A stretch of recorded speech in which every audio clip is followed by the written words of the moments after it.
As we begin this Emancipation Festival, we want to acknowledge that the land that is now known as Owen Sound is the traditional territory of the Anishinaabe Nation, the people of the Three Fires Confederacy, which includes Ojibwe, Odawa, and Potawatomi nations, and the Saugeen Ojibwe Nation, which includes the Chippewas of Saugeen and the Nippewas of Nawash. We recognize that those who are participating with us virtually across North America are doing so on the traditional lands of Indigenous people from many diverse nations, including Inuit and Métis people, both past and present. We understand that this land was very important for the Indigenous people who lived on it before us, that this land is still important for Indigenous people today, and that Indigenous ways of living with each other and their ways of relating to their Creator have always been connected to this land and its creatures. We are grateful for the opportunity to share the beautiful shores of Georgian Bay and its neighboring communities and the ability to steward the land together. We recognize that the government treaties have not been honored and that our country has done great harm to Indigenous people by removing them from their land, from their homes, and from their families. From these actions and others, pain and sorrow linger. As we uncover and confront these horrendous moments across time, we commit to reflect on our own place on this land and our intentions to dismantle oppression at every level. We stand together today in a commitment to do our part to move this country forward in the spirit of healing, truth, and reconciliation.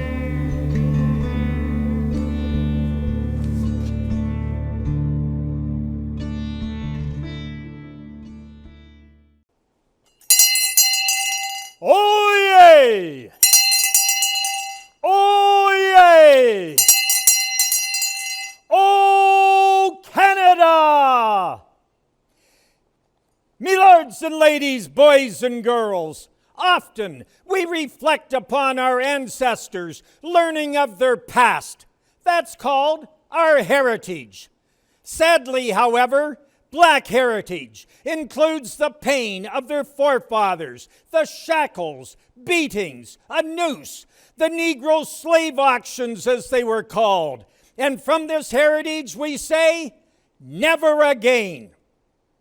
But the Black community takes great pride, having inherited their ancestors' soul food, their music, dance, art, and religion.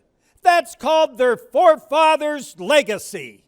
In the late 1700s, members of the Black Loyalists proudly settled areas of Upper Canada.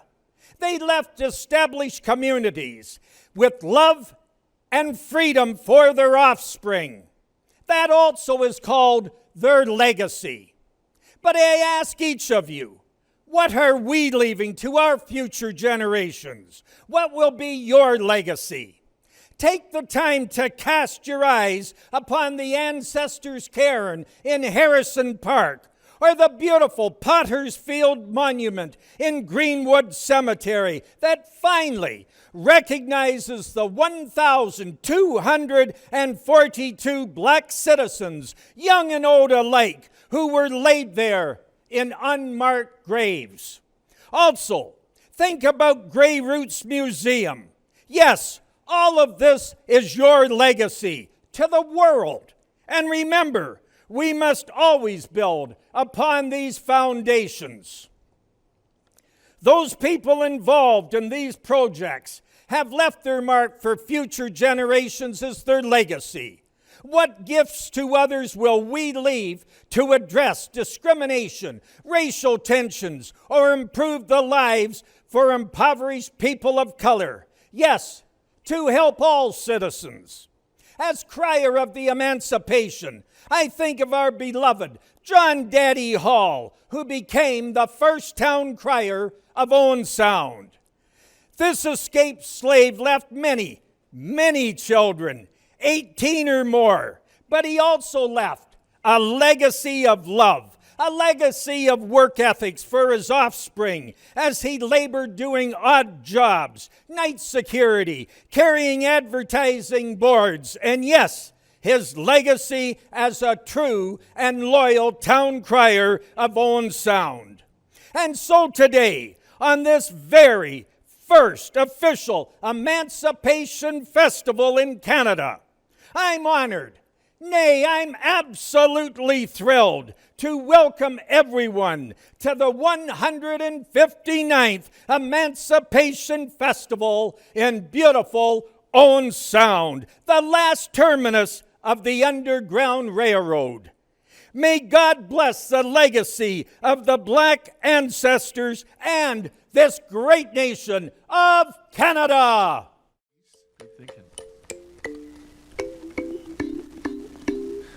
Well, I wake up in the morning, open up the blind, let the sun shine in. A robin sings his pretty song, children laugh and rolling along playing. Many a mile, many a smile, a card or two keeps our hearts in tune. Oh, clickety-clack, I'm coming back. Summer's here again, I'm gonna be with you. Whoa, whoa, whoa, whoa, whoa, whoa, whoa, whoa,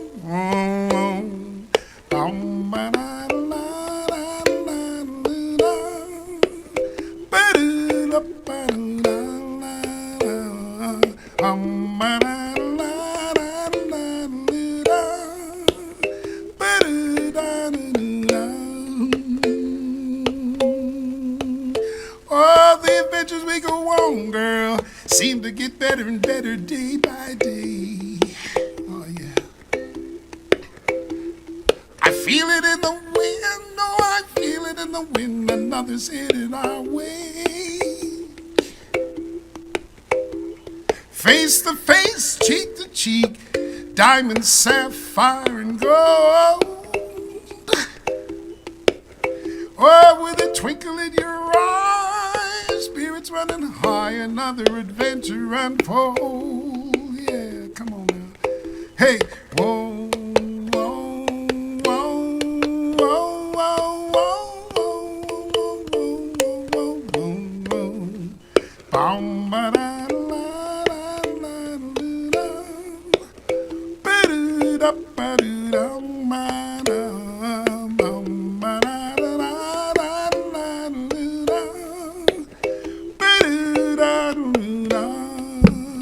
Oh, yeah. Well, time waits for no one, girl, and that includes you and me. Oh, you better get ready as quick as you can. You better hurry up. The world's out there for us to see. Oh, why? Wake up in the early morning, open up the blind and let the sun shine in. Oh, yeah. The robin sings his pretty song, children laugh and rolling along playing. Many a mile, many a smile, a card or two keeps our hearts in tune. Oh, clickety-clack, I'm coming back. Summer's here again, I'm gonna be with you. Oh, yeah. Clickety-clack, I'm coming back. Summer's here again, I'm gonna be with you. Oh, summer's here again. Summer's here again. Whoa, summer's here again, and I'm gonna be with you. Oh, yeah.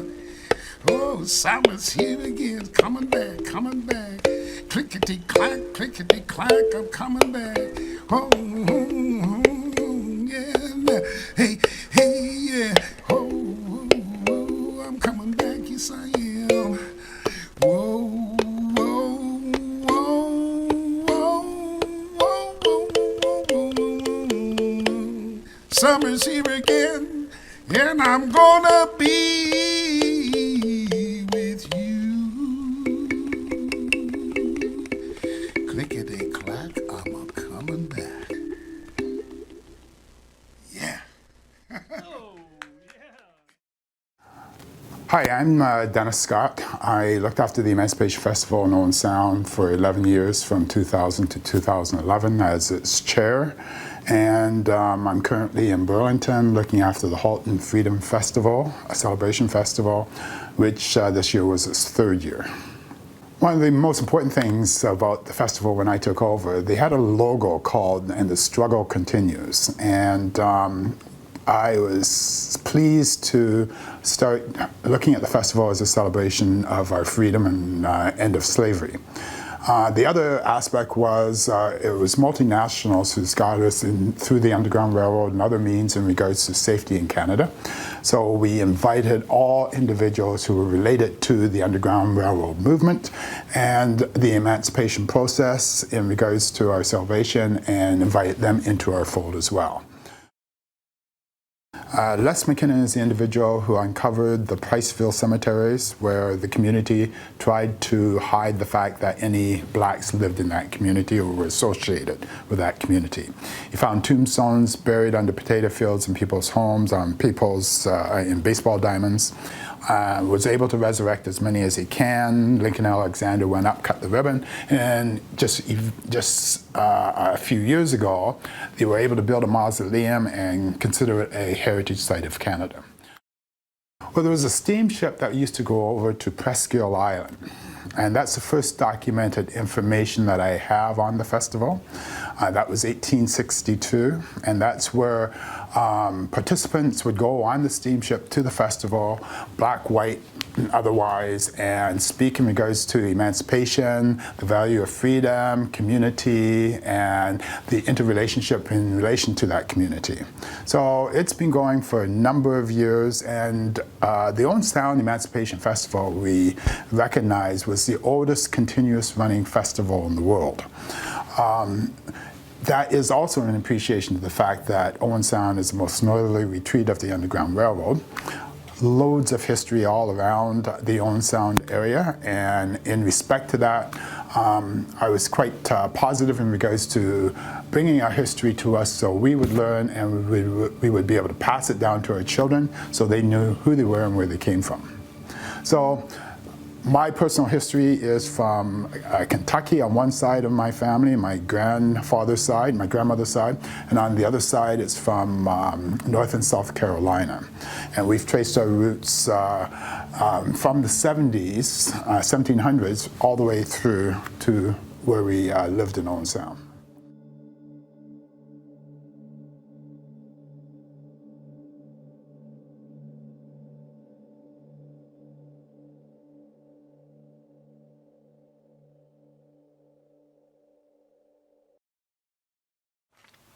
One of the events that is most anticipated and cherished at the Owen Sound Emancipation Festival is Gospel Sunday.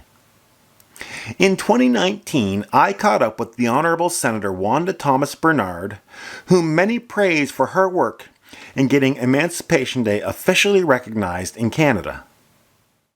Playing us in and giving us a sample of what it might be like to visit Gospel Sunday is Bobby Dean Blackburn with Brooke Blackburn.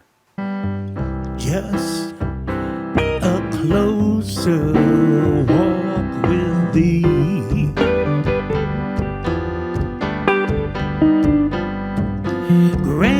Granted, Jesus is my plea.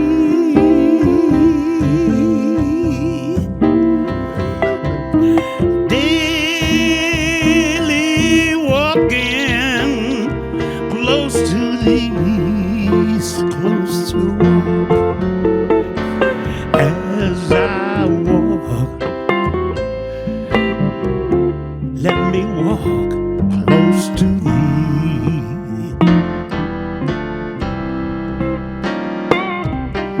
I am weak, but thou art strong. Just a closer walk, just a closer walk. Jesus. Jesus, keep me from all wrong. Just a closer walk, just a closer walk. I'll be satisfied just as long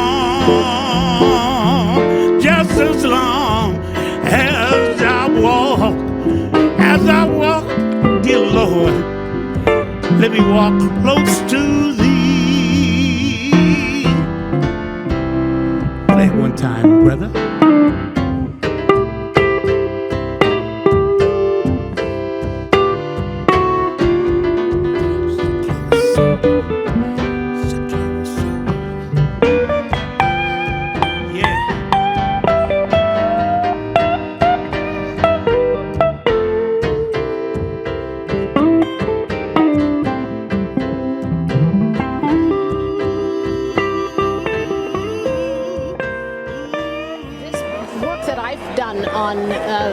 Sponsoring the Emancipation Day bill really builds on work done by the Ontario Black History Society and Rosemary Sadler, who led a lot of that work. And in her work, she's tried 3 times to have the bill passed. It's fallen off the order paper. It fell off the order paper this time as well because we just weren't able to get it through before we rose for the summer recess. And of course, there's an election coming. I plan to take up this cause as soon as we're back after the election, and I have a whole different strategy prepared that I will be using. I will continue to work on this bill with colleagues who are willing to work on it as long as I'm a senator, but quite frankly, as long as I'm alive. Because if it doesn't pass before my mandatory retirement age, I will continue to do that work as a citizen of this country. Is it a tough fight to get it passed? What kind of... The fight is really in the politics of it all. This should be a nonpartisan issue, but some people want to make everything we do a partisan issue. So that's the problem. But I think I've found a way that we can work around the politics of this. And I'm feeling quite confident that in this next session of Parliament, we'll be able to see more progress. Have you made those ideas that you have to get it past public knowledge, or is that coming? So it is public in the sense that every time I speak, every time I'm asked about Emancipation Day, I tell the story. I tell the story of how I've picked up the torch, how it's fallen off the order paper this year, but my commitment and dedication to making sure we bring it back in the next session after the next election. Have you had a chance to talk with local folks and Yes. ask questions and Yes. hear their stories about Emancipation Day? Can you tell me a little bit about that? Just talking to people who attend this festival, people from multiracial family members, community members, the rich history and the deep commitment. There's such a deep commitment in this community amongst the white settlers who've been here, the African Canadian people whose families have been here for so many generations. The fact that this was, the furthest terminus in the north for the Underground Railroad, people take a lot of pride in that, and it's nice to hear those stories. I see the pride that there is in the long-established history of people in this country. I see the journey that people have walked side by side in terms of building this community and the commitments to the community. But I also see the commitment to address the examples of racism, of hate, the hate crimes, the anti-black racism, those examples that are coming forward today. But there's such a commitment to challenge that. It's a commitment from the politicians and from grassroots people. And that's beautiful to see. I've been a social worker for, I think, about 45 years. And one of the things that I say is that I'm a social worker who just now happens to be a senator. So I bring my social work hat into the Senate. I bring my commitment to social justice and social change. For me, that's the way I've practiced social work all of my life, and that's the way I continue to practice now that I'm a senator. And my whole team practices from that perspective.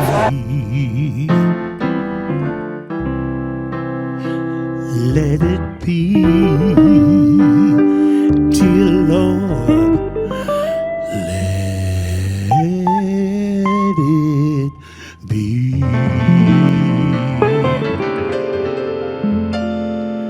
Oh, amen.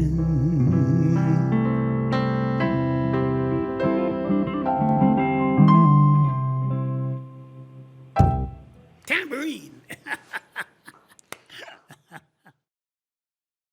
Hello, my name is Rosemary Sadler, and I am so proud of the fact that Motion 36, M36, was passed on March the 24th, 2021, effectively making August 1st as Emancipation Day in Canada. Now, as you know, August 1st, 1834, is the date when the British Imperial Act went into effect, making every person of African origin in Canada free.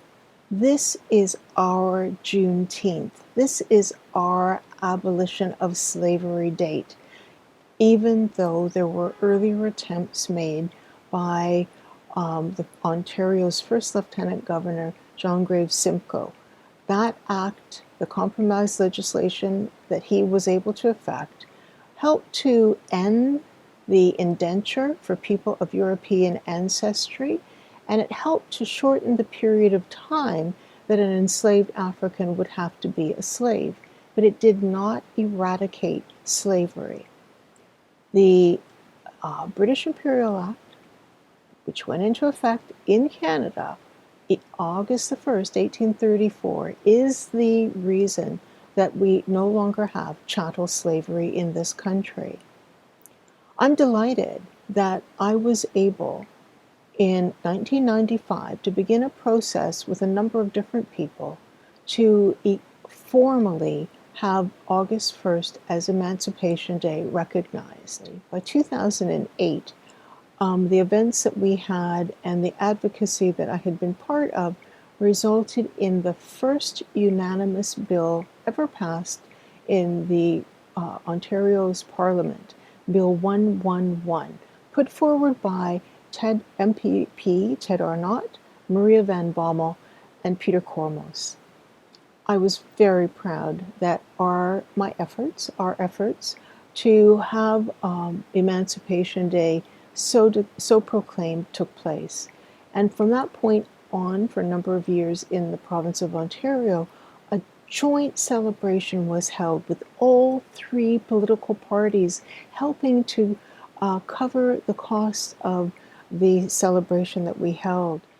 With this new government that came in, it was decided internally that it would not be moved forward by Greg Fergus, but rather that Senator Wanda Thomas Bernard would do so. It went to second reading twice in the Senate, but did not pass. I kept advocating, approaching every senator, in particular opposition senators, to secure their support, but the session ended again. This time it went to MP Majid Jahari. He introduced it, the session ended. So in March of this year, when it was reintroduced, when it was passed unanimously, I was truly delighted. But we will use the opportunity to mark the resilience of our ancestors and the resistance that they displayed. We will use the opportunity as a way of reflecting on our past and working towards an even more equitable and inclusive future. This is what our ancestors expected of us, and this is what we can do. Happy Emancipation Day. Welcome as we celebrate Emancipation Day. someday we'll all be free. But Donny Hathaway.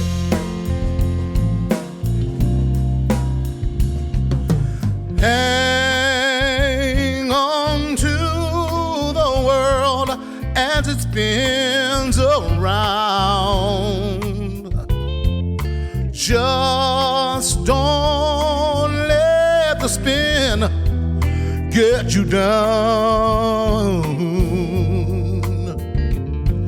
Things are moving fast.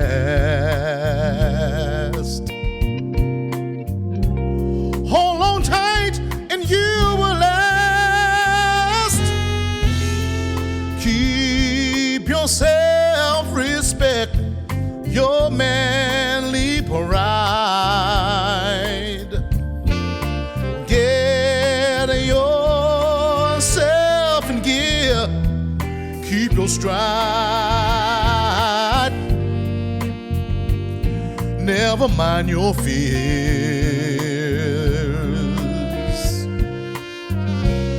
Brighter days will soon be here. Take it from me, someday we'll all be free. Yes. Oh, yes, we will.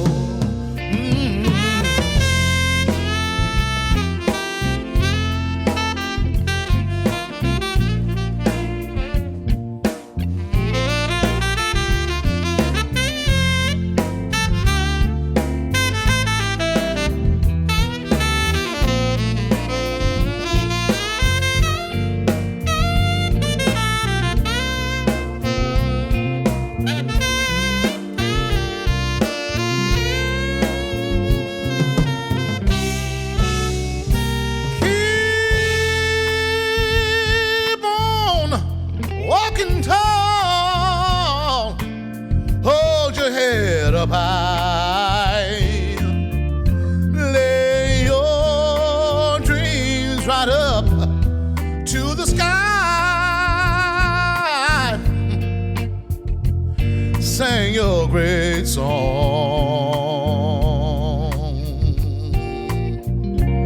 and you keep growing, growing on. Someday we'll all be free. Hey, just wait and see. Someday we'll all be free, yes. And it won't be long, take it from me. Someday we'll all be free. Take it from me, take it from me, take it from me, yeah, take it, yeah.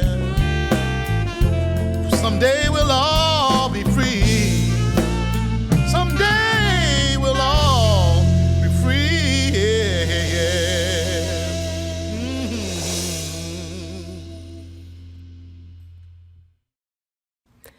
In every cemetery, there is a section for those families of lesser means. Stranger's Plot, Poor Grounds, or perhaps Potter's Field are some of the names used for this section. At Greenwood Cemetery, this section is known as the Indigent Plot. These grounds are closed and no longer used for what they were intended. The first recorded burial in the Indigent Plot was John Body, age 46 years, on January 3, 1860. Although approximately 40 remains had been removed from Chalmers Cemetery in the mid-1850s for reburial at Greenwood Cemetery. In 1989, another 4 remains were removed from Chalmers and interred in the Indigent Plot. 1,242 people are estimated to be buried in the Indigent Plot, and of those, a significant number are from the Black community. In the earliest days of the county town, those families who could not afford to purchase a plot had it purchased for them by the county office. In the spring of 1916, council addressed the need for reduced fees for families struggling to purchase a plot, and under bylaw 1765 developed a separate structure. when I looked at this very small field that seemed to be open and with nothing to mark it, seemingly nothing underneath it, except for two small stones spread throughout a very small space. And when I realized that there were close to 1,300 people buried in this small space, it just struck me as incredibly sad that so many people could have gone to their final resting place unacknowledged and potentially unremembered throughout history to come. I was also extremely saddened to learn that so many buried in Pottersfield came from our Black community, knowing that many of them would have ended up there because of poverty caused directly by racism. Resuming debate, the honourable member for Hamilton Centre. Mr. Speaker, I have had the privilege of rising in this House on many occasions, but perhaps none with the deepest privilege for which I rise here today. I should begin by noting that 10 minutes is not nearly enough to capture the collective lives and times of descendants of the African slave trade, nor is it mine. Everybody has a story to tell.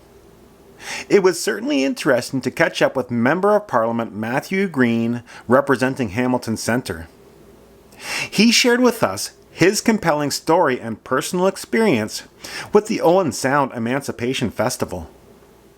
I encourage you to really listen to the words and the passion as Mr. Green speaks of anti-Black racism, slavery, risk, and following that North Star to freedom.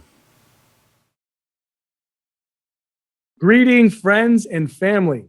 My name is Matthew Green, and I'm the very proud Member of Parliament representing Hamilton Centre.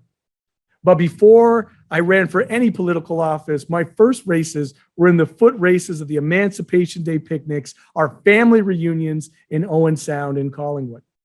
So it is with deep honor and privilege that I join you here virtually to celebrate Canada's first official nationally recognized Emancipation Day. And I had the honor to raise in the House of Commons and cast my vote in support of this important bill, but more importantly, to speak our people's history into the record books. And what a history it is. Because as the descendants of freedom seekers, we risked everything. Our people risked everything following those footpaths of the Underground Railroad, following that North Star to the promised land and freedom. And in fact, we are indeed the first refugees of these lands, which is why recognizing this day is an important reminder for all Canadians that at the root, at our best, we are abolitionists, willing to confront the wretchedness of slavery, the subjugation and anti-Blackness, the evils of the Deep South. And that's not to say that we didn't have slavery as well in Canada, because the very nature of an Emancipation Day recognizes that there was indeed slavery in this country prior to the passing of that important legislation.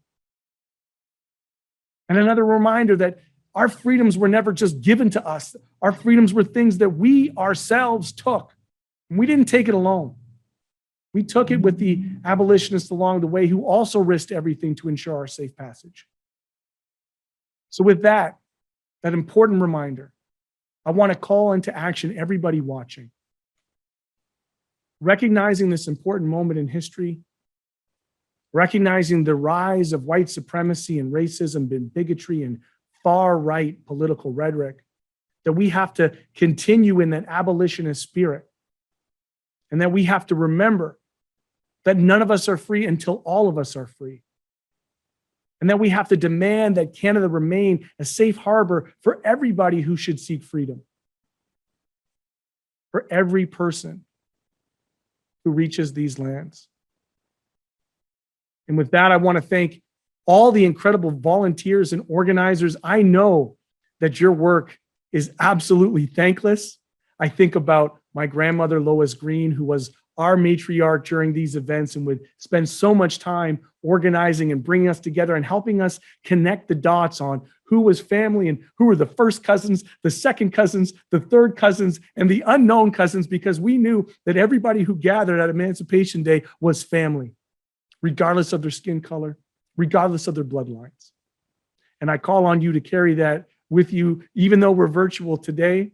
And I look forward to a time when we can revisit this in person. Thank you to all the incredible volunteers. Thank you to everybody who made this a priority to join and watch, to the other people who will be speaking, the guests. I'm sure there's going to be some music and good times. And I look forward to seeing you all in person in the years to come. Thank you. So I will close in calling on the work of our present day abolitionists of our time, those who rallied around the Black Lives Matter movement in this country, and whose members, the founding members, our present day abolitionists, wrote in their seminal work, the book Until We Are Free by Black Lives Matter Toronto, who dedicated their life's work, and for whom I dedicate mine, Mr. Speaker, to a true and everlasting emancipation. For our ancestors, whose struggle we continue until we are free. For our elders, whose fight we continue until we are free. And I will add, for the future generations that continue the struggle for our collective liberation and our emancipation, for our children and our children's children, until we are free, Mr. Speaker. Thank you.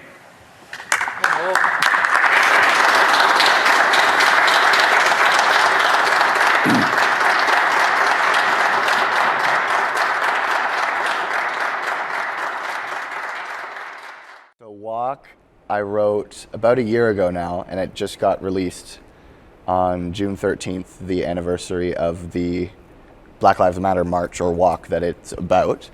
And it was a really special sort of introspective moment of just expression, I guess.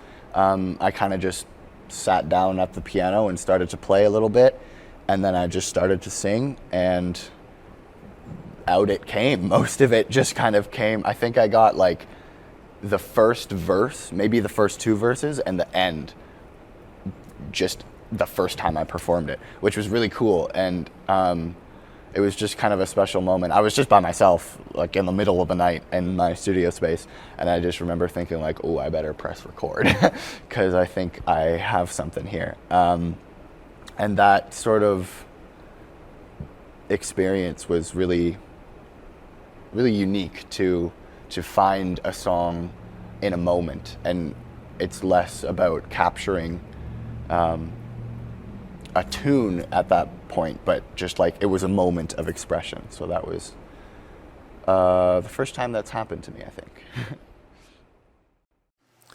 This song, Walk, inspired by a Black Lives Matter march, uses imagery that contrasts children at play with the need to march. Though he plays as a professional musician already, the Owen Sound Emancipation Festival would like to introduce to you Josh Ritchie.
Was blood bloodied and bruised, and it was beating and beating like war drums.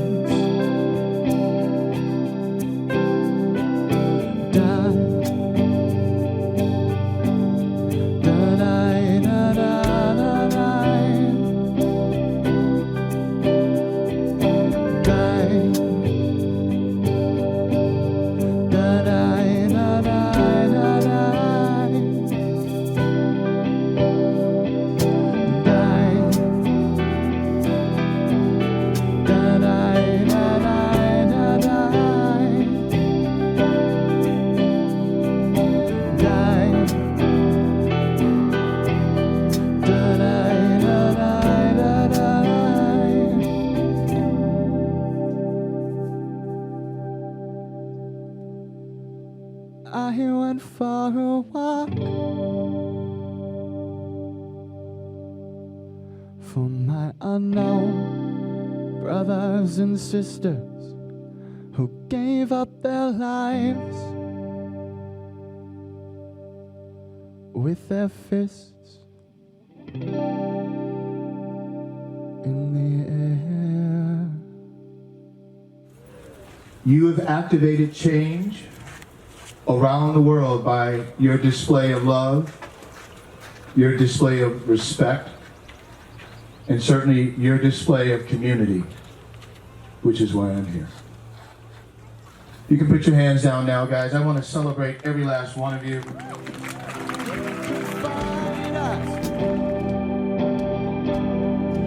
God knows you'll fight us, and you can kill us.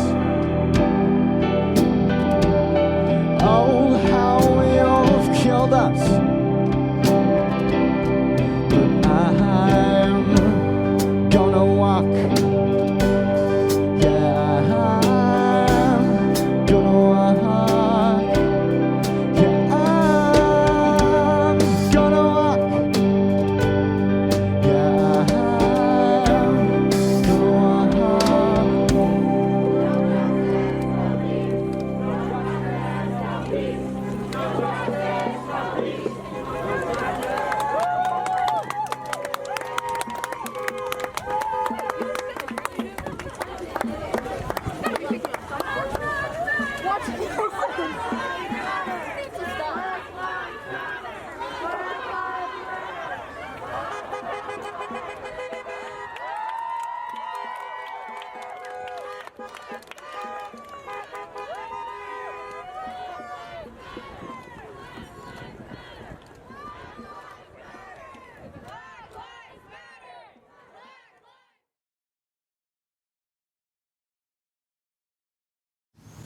Hi, I'm Sylvia, and this is Carolyn, and we're the Wilson sisters, and we just love our ancestry. And here at Sheffield Park Black History and Cultural Museum, we love to share the stories of the communities, the Black early settlers of Simcoe and Grey counties, more particularly Collingwood and Owen Sound, the two northern terminals of the Underground Railroad. These two communities would travel back and forth, working together, building together, worshiping together, and the best of all, celebrating together. And when August 1st would roll around, we'd pack up Grandma, Granddad, and all the kids in a big picnic basket and head over to Owen Sound for the Emancipation Day Festival. Carolyn? Thank you, Sylvia. And for years, the sisters and brothers of Scenic City number 22, Masons, and Ada Chapter number 7, Order of the Eastern Star, Prince Hall family, carried the Owen Sound Emancipation Day family picnic. And we also want to recognize our two founding Methodist churches, the congregation and community, who donated time and funds towards the children's prizes and activities and gifts for the oldest person at the picnic. And today, we thank Chairman Jeffrey Smith, the board members, staff, and supporters for preserving our rich Black heritage. And in closing, we encourage our youth to carry on and continue this journey And we're looking forward to this 2021 celebration. Congratulations from the Sheffield Park Black History and Culture Museum and Sylvia and Carolyn.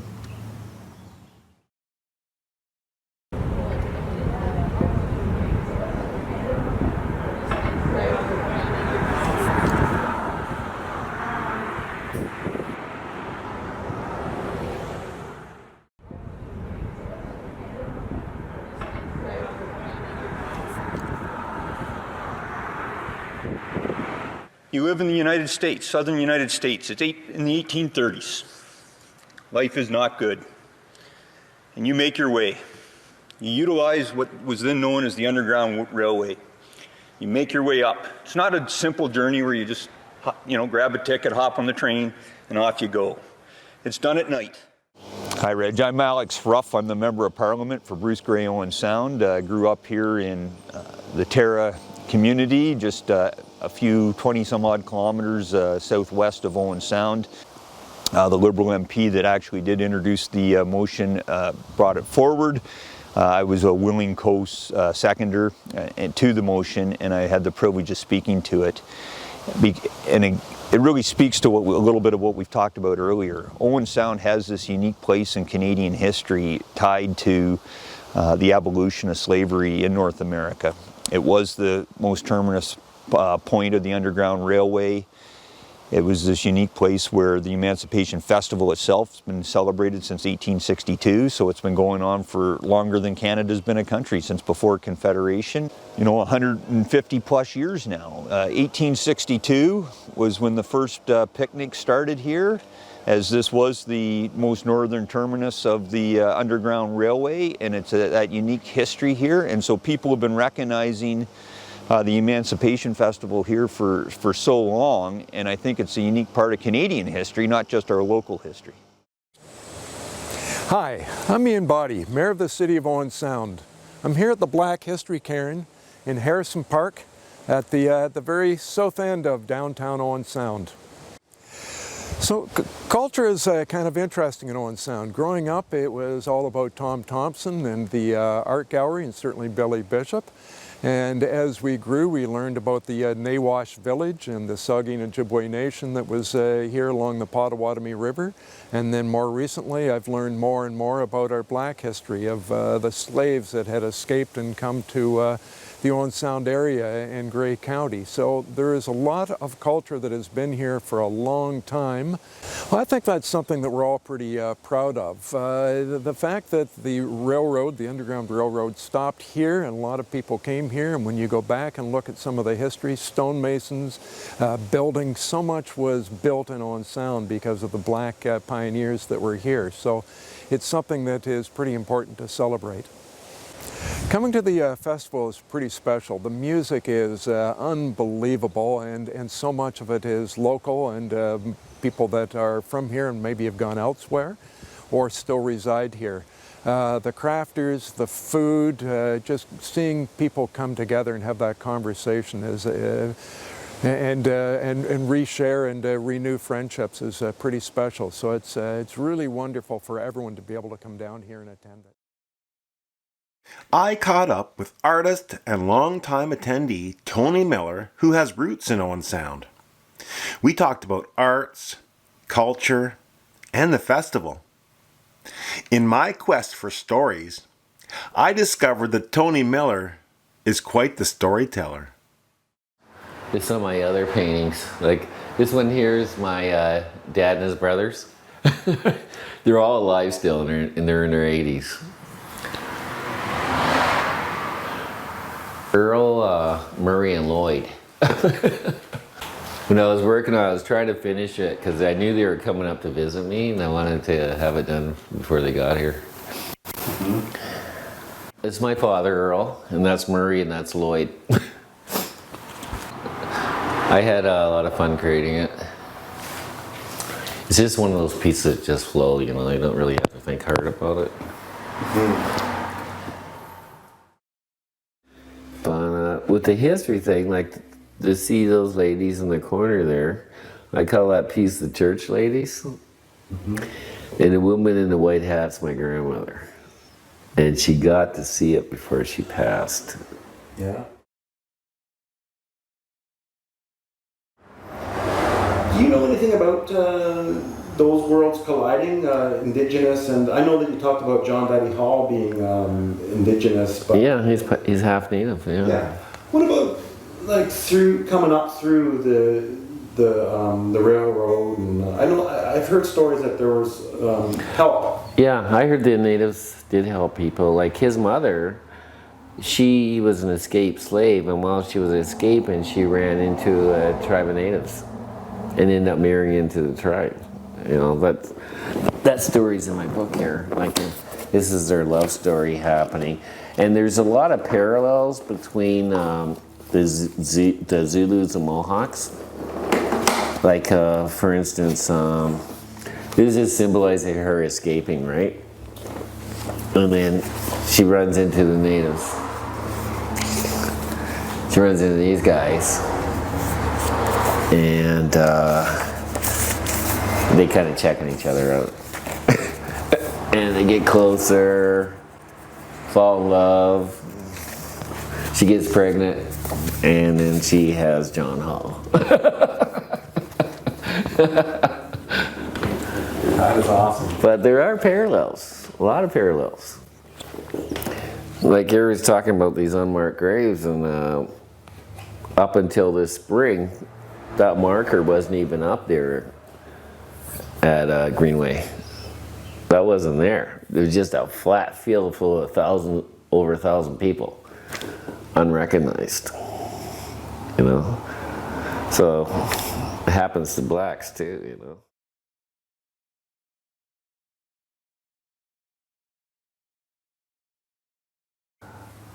We in our class we do reading, right? And who do the teacher picks to read? Mark Twain, Huckleberry Finn. And Nigger Jim comes up. So the teacher asked me to stand up so the kids can see what Nigger Jim looked like. No way. Yes! I couldn't believe it. Before that happened, all the kids were really cool and nice with me, and then all of a sudden I'm Nigger Jim. I'd have to fight my way into the school, and out of school, I'd show up every day. I'd have spit all over the back of my coat and stuff, you know, but because of the disrespect. I could tell you that story about coming home from school, and they just lost their shit. And they go, you go back to school, you get your uncle, and you point everyone out that said that to you. And my Uncle Ken started kicking ass, right? Who's next? He was the toughest guy in the school, right? So he protected me until he went to high school, and then I was on my own after that. But no, anybody that said that word, they got a beating.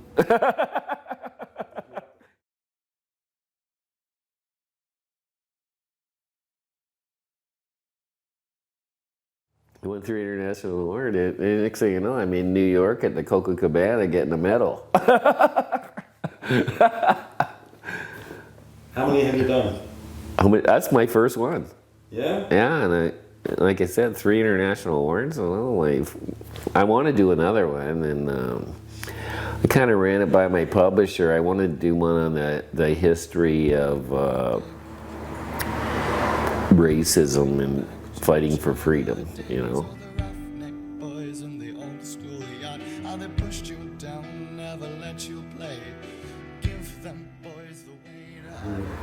What's it like living in Owen Sound today? I love it. I love living here. Before we moved here, we were living in a little wee village, population 500. You'd have to drive a half hour to get to a store. And that was good for 20 years. And we're getting older now, we're tired of driving.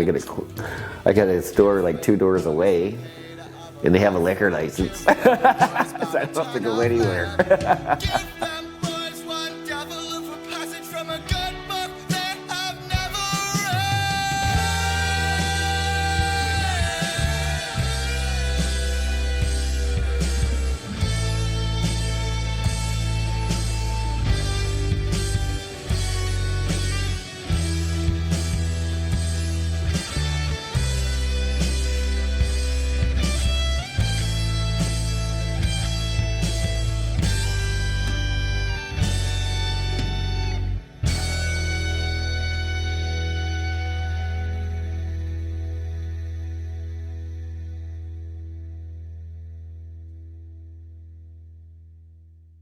Right. So there's been a tremendous awakening among Black youths in Canada.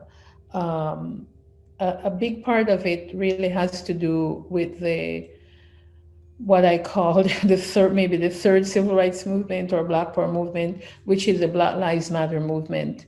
So many of Black youths in Canada, in the United States, around the world, have taken up this baton of self-empowerment and community empowerment. So there's a real awakening and an awareness. And many young people, they're going back to culture, they're going delving into history, and they're also looking to the future with the theme and practice and process of Afrofuturism. So I'm very hopeful when it comes to our youth as they are, they have taken up this struggle. Have you studied any connection with Indigenous and Black culture and links there at all in your studies? We will be doing that. That's one of our research areas. For myself, I've touched on it somewhat. We look at Black fur traders who've worked with Indigenous people who traded fur with the Europeans. I've looked at Black people who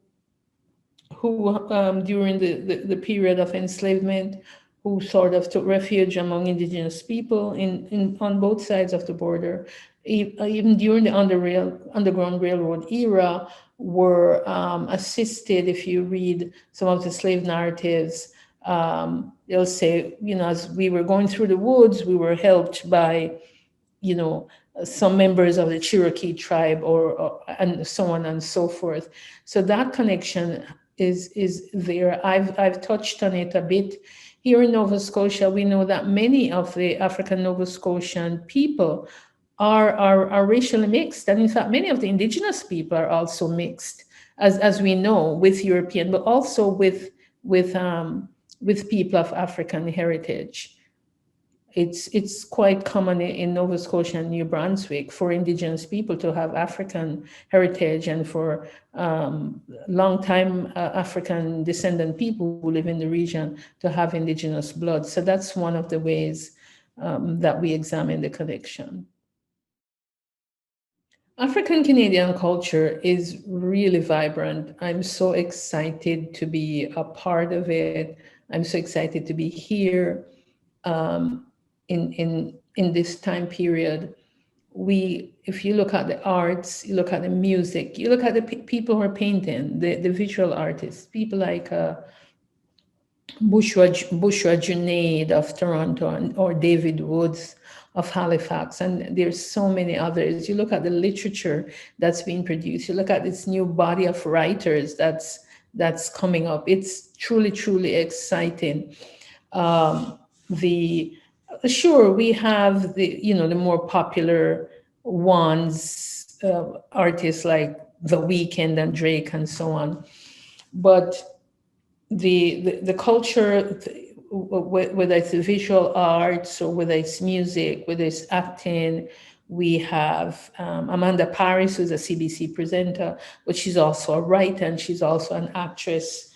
And I think we're creating, or we have created, and we continue to create a really unique culture here in Canada, because Black people in Canada come from diverse streams, whether it's from the United States, whether it's from Africa, the Caribbean, Latin America, and we all meet here in Canada, and we're just creating this, what I think is just this beautiful culture.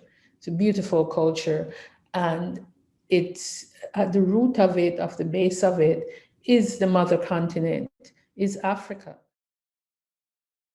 And of course, the movement went global in a way that no one could have foreseen with the murder of George Floyd, and in May last year, and that movement certainly spilled over in Canada, because we have our own grievances. We have our own grievances that are Canadian, that are specific to this country, that are specific to our lived experience in this country of Canada.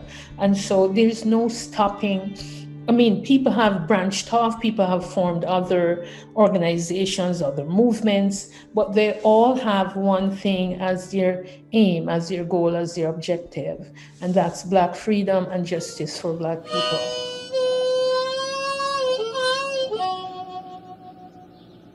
Yes, I woke up this morning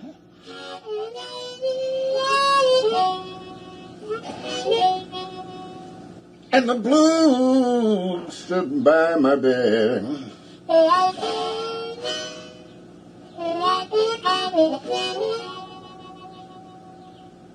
Yes, I woke up this morning and the blues stood by my bed.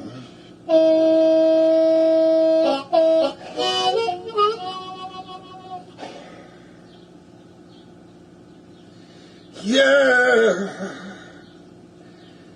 Grandma had told me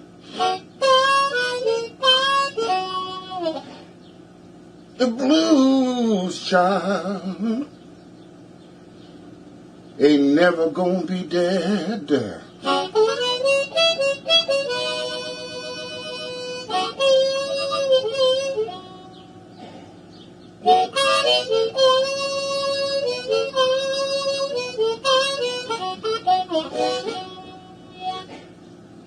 Racist slave memory.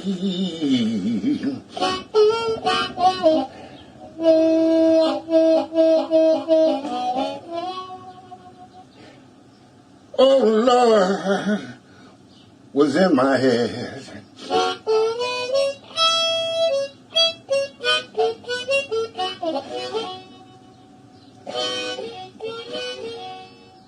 Floyd, Georgia.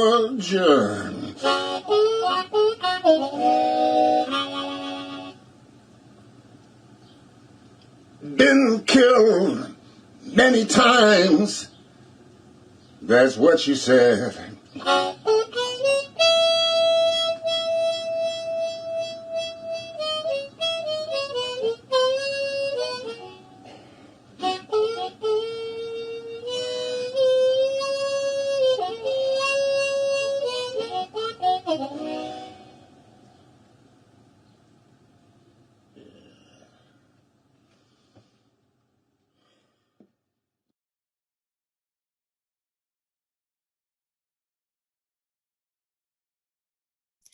My name is Natasha Henry, and I'm pleased to give greetings for the 187th Emancipation Day, which is also known as August 1st. The occasion recognizes the legal abolition of slavery in the British Empire on August 1st, 1834. The legislation applied to most British colonies, including Canada, where the last remains of enslavement were nearing the end. For some who remained in a state of forced servitude through apprenticeships, freedom was delayed for 4 more years until August 1st, 1838, in places such as Jamaica.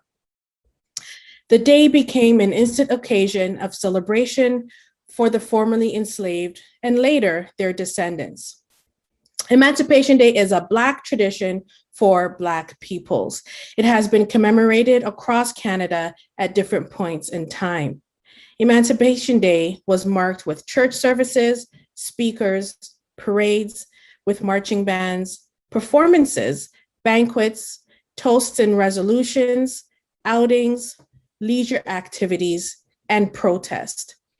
It is filled with symbols and imagery, messages of uplift and collective self-determination, and demands of racial justice. Black men and women planned and organized Emancipation Day events for small and large crowds, welcoming people who traveled by all means to gather together.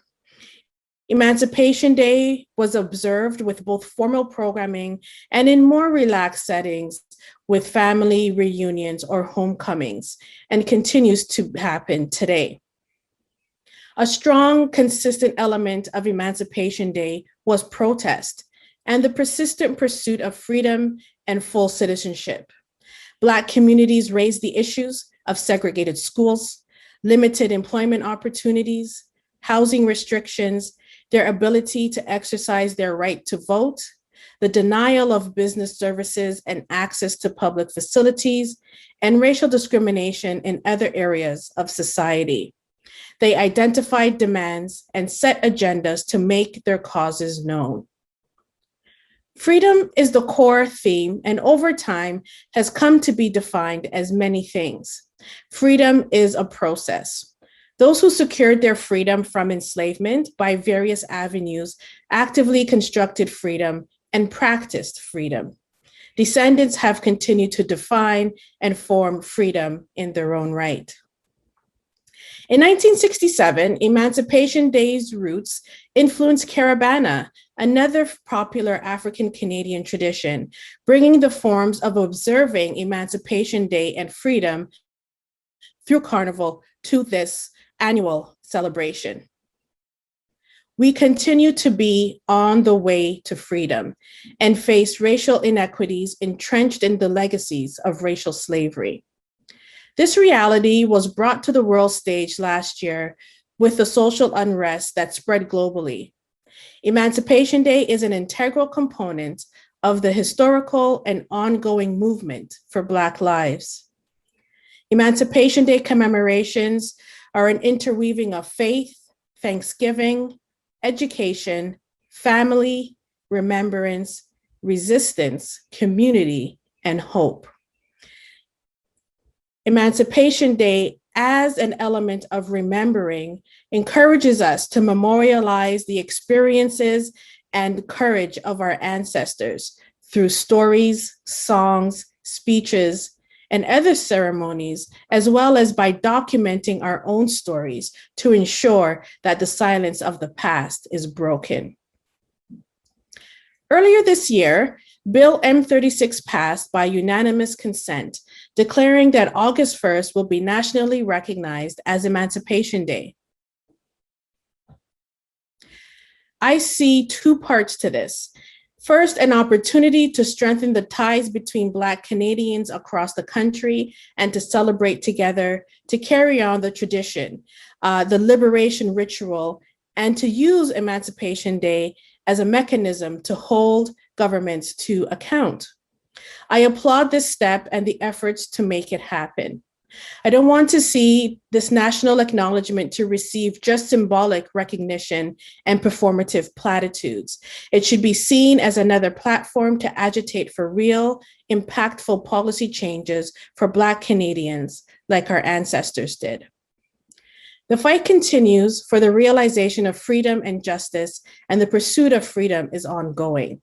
We have a responsibility to teach the lessons of Emancipation Day and the longue durée of the freedom movement by people of African descent, and to move the agenda of racial justice, reconciliation, repair, and how we envision freedom farther along for our children, whose lives and well-being depend on it. In the words of Assata Shakur, Black national activist, she says, "It is our duty to fight for our freedom. It is our duty to win. We must love each other and support each other. We have nothing to lose but our chains." Thank you. Hi, my name is Randall J. I'm from Scarborough, Ontario. I'm Ontario's first poet laureate, and I'm looking forward and excited to participate in Owen Sound's 159th Emancipation Festival this year, virtually. To be recognized by Ontario as the first poet laureate, especially in honor and in recognition of Gord Downey's legacy, it means a lot to me, and I think it really means a lot to me because of what Gord stood for. Gord stood for speaking up about some issues that we were dealing with in society, and I think to really be able to honor him and his legacy and his work, it means a lot, and it allows me to continue the legacy that he started, but also to inspire other poets to speak up, to speak out about some of the challenges that we're facing in society. Family is everything. You know, when I think about family, I think about just the opportunity to connect to my ancestry, to connect to where I come from, to learn more about what got me here, what allowed me to be who I am today. So whether it's chosen family or the family that I was born into, it means everything. It means everything to me. If I could speak to youth, just really looking at them to tell them a piece of advice, what I would really share is that no matter what you go through in life, no matter what adversities, what challenges you face, you are not a victim of the circumstances that you go through. That these things happen because they're meant to really build you to become a better person. And if you were to think of a seed, for example, the seed has a potential to turn into anything. A seed can turn into a tree, can turn into a flower, a bush, so many different things. But in order to get the potential outside of that seed, you have to plant it into the darkness of the soil. When you plant that seed in the darkness of the soil, what happens is it breaks, it cracks, and the potential inside of it has to root itself into the darkness. And only after that will it find its light. So to young people, sometimes we have to be buried in the darkness that we go through. And only after being buried in the darkness and being broken can we really find our purpose in life. Can we really find our light? So don't feel like you're a victim of what happens to you. Keep pushing, keep striving, because you can and you will overcome. If the ocean waves could speak, would they still remember stories of our ancestry? Do the ripple effects of colonialism still linger across the Atlantic? Have the ancestors who were once swallowed whole by its gaping mouth become one with the sea? Did the oceans make us mermaids in Atlantis? Does each tide weigh like long-lost memories? Do the ebbs and flows still remember the dark and shackled feet? Do the waters still remember us as kings and queens? Or do the waters continue to baptize and save us in the name of colonialism? This colloquial tongue I speak is foreign to my ancestors who once spoke me into existence. I am of a bloodline that was scattered across the ocean, this once foreign tongue used to oppress me. It is this stolen tongue I now use to speak of my oppression, a language used to abuse and defy my nature, a system designed to wipe out my ancestral imprint with ignorance, a tool misused to propel the exploitations inflicted upon me, used to divide and conquer. Used in a court of law, I was then forced to honor. Laws of a stolen land are now used to govern stolen people, displaced on native soil. The English language is oppressive in its very nature. It thrives on individualism and domination. But these words do not exist in my mother tongue. I come from a land that speaks in hollow drums and heartbeats, resurrected by our redemption songs of love and prophesied descendants. See, the English language may have colonized the borders of my tongue, but Mama Africa still lives in each breath of my lungs.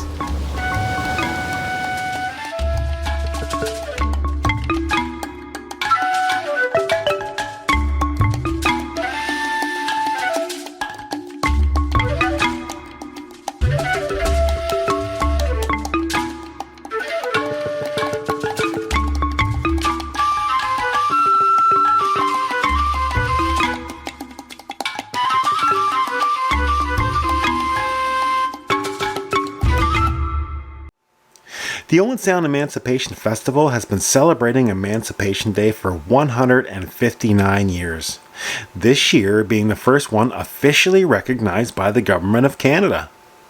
I caught up with Member of Parliament Majid Johari representing Richmond Hill Markham, who explains how he got to carry the baton over the finish line. Mr. Speaker, I'm pleased to rise today in the House to speak to my motion M36. Which would have the House formally recognize August 1st as Emancipation Day, and in turn maintain our government's commitment to highlight the contributions people of African descent have made to Canadian society and continue to combat anti-Black racism today. Good afternoon. My name is Majid Johari. I'm the Member of Parliament for Richmond Hill Markham in Ontario, Canada. At some point, I felt that I really need to kind of move into areas that I can bring meaningful nationwide positive and impactful transformation. And I felt getting involved at the federal level would be a great opportunity to be able to bring those meaningful changes. It's the great work that Senator Bernard had done, and the community and the Black community had done, and that many of the organizers had done, that made it really easy. And I always draw the parallel between a 4x100, that I was the lucky one who got the baton on the last leg of the 4x100 and managed to get it through the finish line. But this started many years ago, as you talked about, 159 years ago.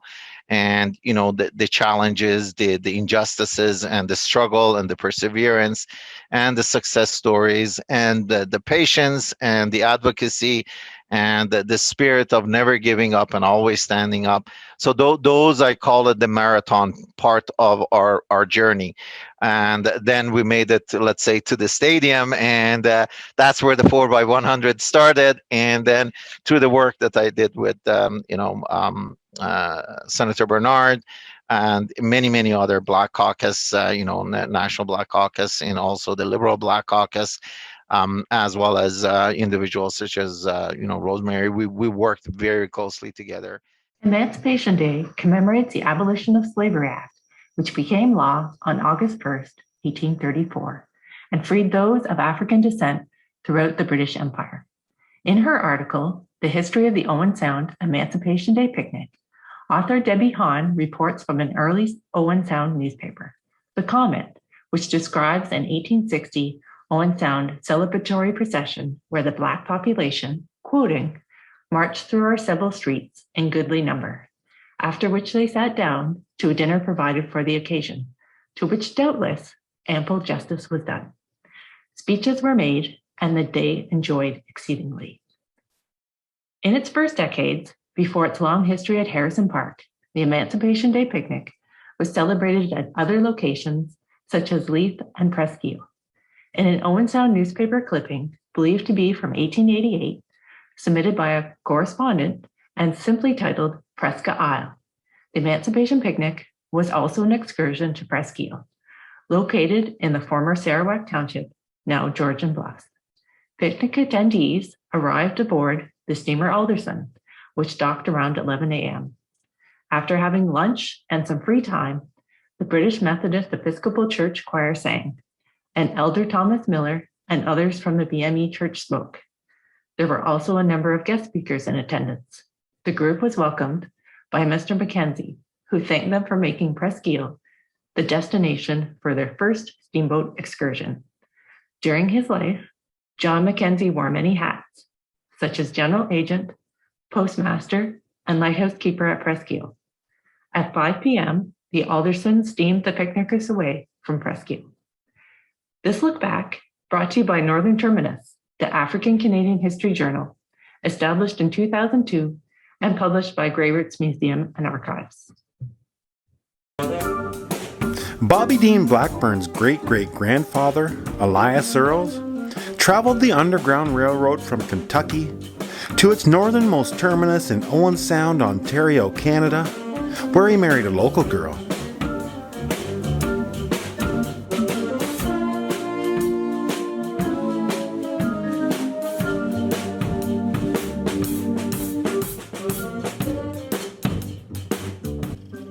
I believe there's no place in the world where you could jam in the afternoon. Well, what happened was Dave Cooper phoned me up one day, and he says, Bobby, he says, I want you to come work the Zanzibar. And I says, yeah, okay, He says, but I want you to work from 12:15 until 4:30. And I says, what? Like 6 days a week, what for? And he says, well, it's going to be a beer strike. Toronto's first beer strike. And he got the word because he sold a lot of beer. What he did, he loaded the whole basement with beer. The whole basement underneath the Zanzibar was full of beer before the strike. When the strike happened, I think it lasted about 2 or 3 months.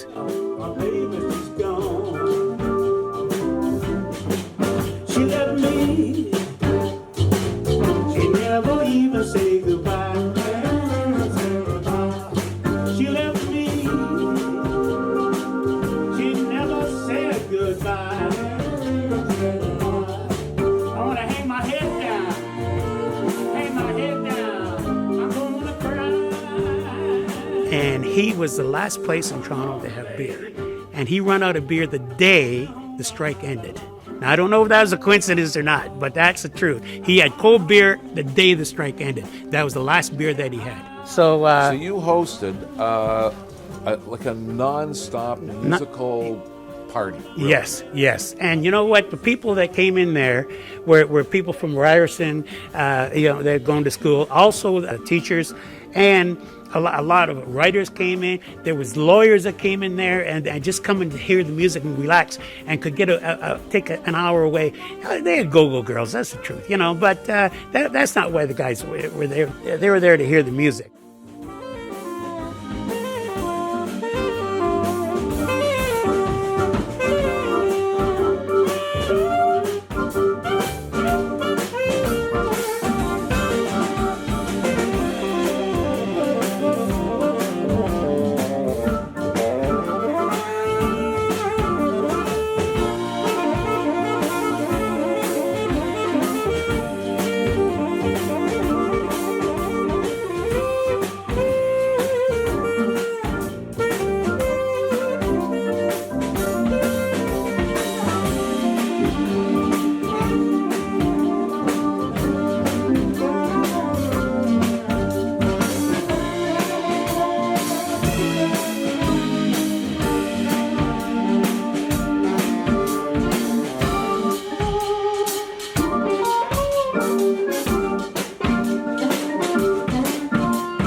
Storytelling is a big part of the Emancipation Festival and the culture that surrounds it. Here's part 2 of a 3-generation story featuring the Blackburns. And it started in barns and certain places, and then, the first black churches, and I think there's a black church in Owen Sound that I played at about 30 years ago, when I think the building was condemned, but I think they made it a heritage site, and it's that's a thing, and the music trickled down, of course, for me personally, from my father. You just have to stay on your toes, do do do do. Oh, my brother, where it takes you now. Oh, I said, God only knows. Beat it, boom, beat it, boom, beat it, boom, boom. Kind of thing like, hey, Mr. Man. Well, this next song I'm going to do for you is a song that I wrote also. It's for the first black postman in Canada. His name is Albert Jackson, and it's a song called The Postman's Opus. I was also asked to write this song for a play called The Postman Walks that was played through the Pan Am Games in Toronto. Let me just make sure I'm in tune.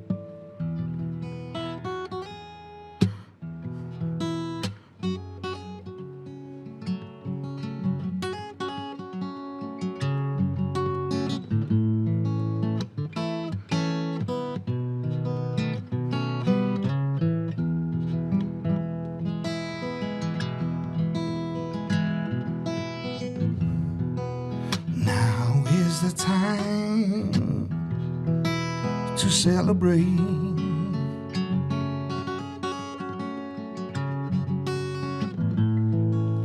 All that you have done led us to be free.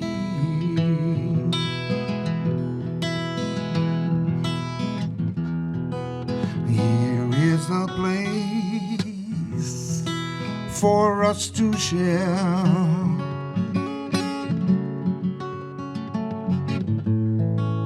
Memories of you walking to time.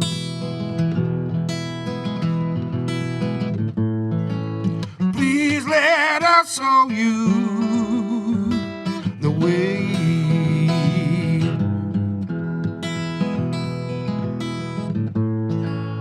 And let us sing today.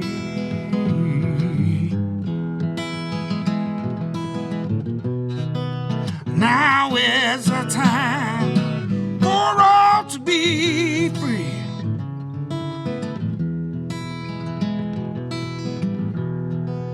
Thank you, my friend, for all you've done.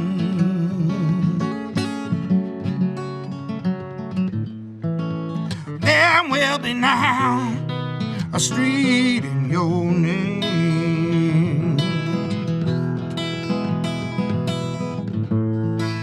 Please let us show you the way.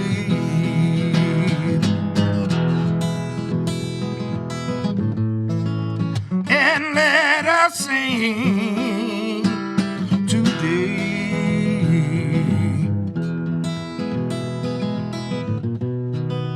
Now is the time for all to be free. I said, take us along the route for all to see. Thank you, Mr. Jackson. Show us the way. Thank you, Mr. Jackson. Show us the way. Thank you, Mr. Jackson.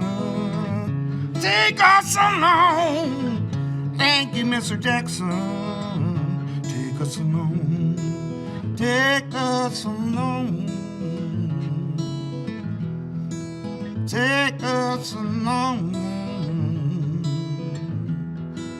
Take us along. Take us along.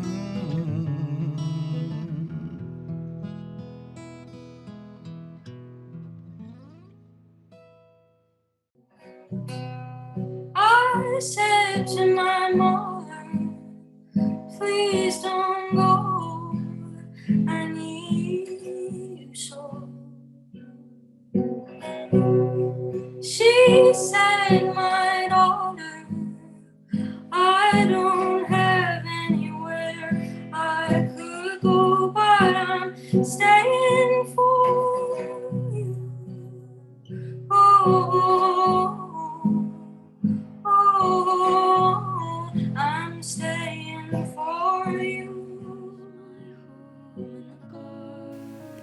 Honoring ancestors and legacy has always been a big part of our journey and who we are. Please, sit back, relax, and enjoy the view of this compelling story from the third generation. Kaya Cadet Smith Blackburn.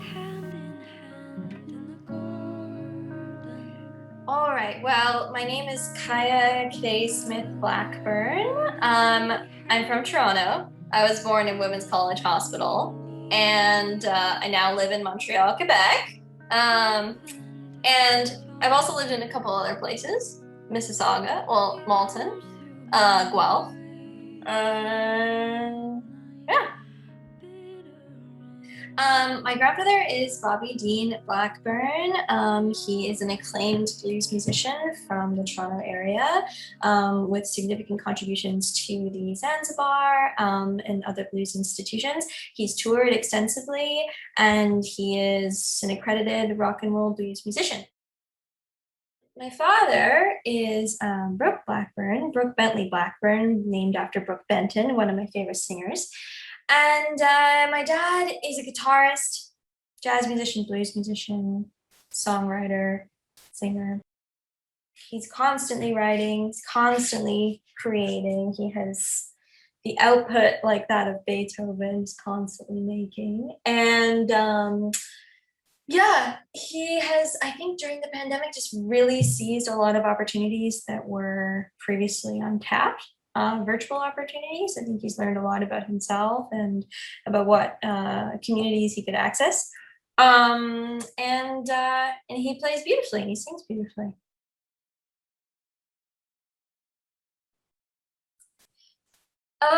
I got into music rather non-linearly. I was given a guitar when I was a kid.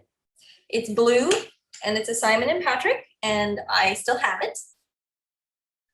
Composing for indie films and just doing like really cool atmospheric vocals and really droney background music. And that's sort of what Garden sounds like, a little bit more in the sonic landscape territory, more in the score territory.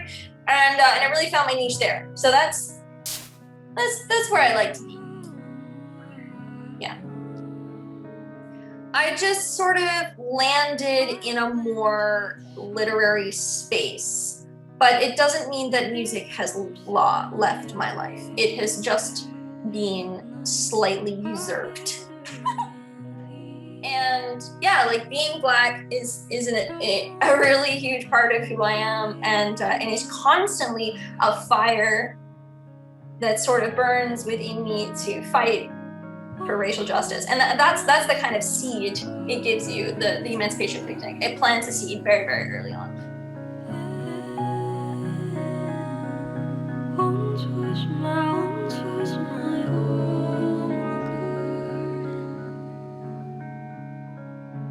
It's like, why are we here? We're getting together to celebrate liberation, to celebrate triumph.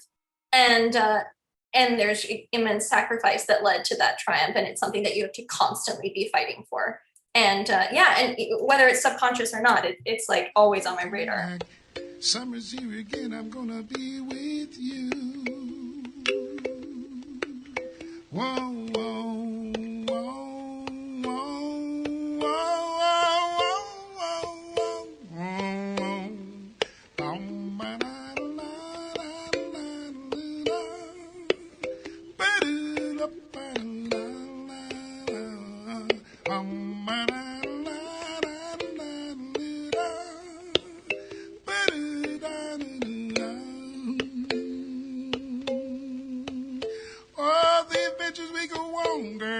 seem to get better and better day by day. Oh yeah. I feel it in the wind, no, I feel it in the wind, another's headed our way. Face to face, cheek to cheek, diamond, sapphire, and gold.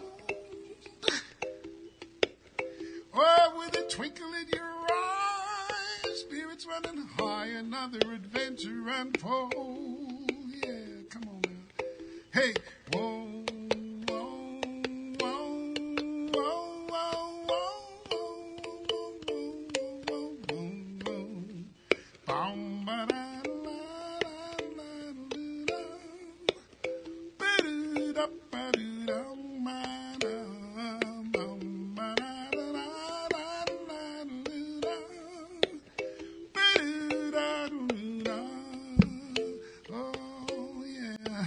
Well, time waits for no one, girl, and that includes you and me. Oh, you better get ready as quick as you can. You better hurry up. The world's out there for us to see. Oh, why? Wake up in the early morning, open up the blind and let the sun shine in. Oh, yeah. The robin sings this pretty song, children laugh and rolling along playing. Many a mile, many a smile, a card or two keeps our hearts in tune. Oh, clickety-clack, I'm coming back. Summer's here again, I'm gonna be with you. Oh, yeah. Clickety-clack, I'm coming back. Summer's here again, I'm gonna be with you. Oh, Summer's here again. Summer's here again. Whoa, summer's here again, and I'm gonna be with you. I'm Karen Smith from Bruce Power, and we are very happy to partner and support the Owen Sound Emancipation Festival. And we encourage you in the future to consider supporting them. At Bruce Power, we believe our strength is built on equitable, diverse, and inclusive environment where all ideas are valued, all voices are heard, and we can enable positive changes and strengthen our communities. It's simple. When we work together and respect one another, we work smarter. We strive to have a diverse and inclusive work environment where each employee feels valued for their uniqueness, recognized for their diverse talents, and where they can be themselves. We really, truly hope you enjoy the festival, and please come back next year where we hopefully can be all in person. Thank you and have a great day.